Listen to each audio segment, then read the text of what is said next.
Good morning po sa ating lahat mga Kapinoy, Luzon, Visayas at Mindanao. Ito po yung mga iiwan natin na ating mga selected future breeder natin. At meron po itong bilang na 12.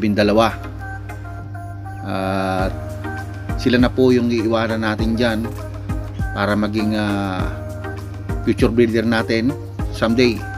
At ito po ay 3 months old na ngayon at hihintayin na lang po natin itong gumulang para magamit natin bilang magandang materyales. At ito naman po yung ating mga natitira pa nating mga breeder. So mag-additional po tayo ng puwersa para marami po tayong maging breeder, kasi onti na lang po yung mga breeder natin. At kinailangan po nating maghanda para kahit papano mabigyan po natin or makapag produce tayo ng mga maraming sisiw,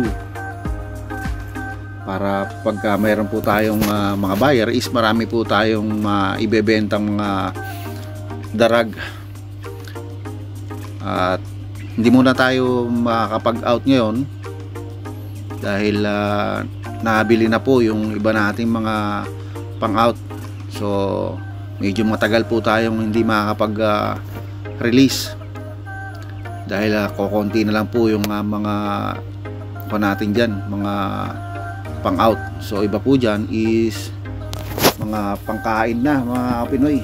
At matagal-tagal na rin na akong hindi nakakatikim ng Philippine Darag Native Chicken. So yung iba po dyan is nilalaan ko sa birthday ng anak ko this coming April 16.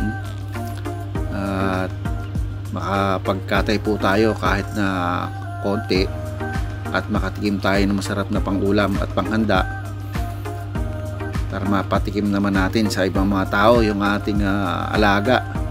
So hindi po puro benta lang, so kailangan din po nating makatikim ang ating mga alaga para naman kahit paano, siyempre mas masarap kumain ng sarili mong alaga at alam nating fresh yung ating iluluto. So yun mga Pinoy, at hanggang dito na lang muna po ang vlog natin for today. At shout out po sa ating mga silent viewers, sa ating mga OFW, saan man po kayong panig ng mundo. Don't forget to subscribe and hit nyo na rin po ang notification bell para palagi po kayong updated sa atin pang mga susunod na video. At ako po ay nag-iiwan sa inyo ng mga katagang, pag may pangarap, magsumikap. Paalam.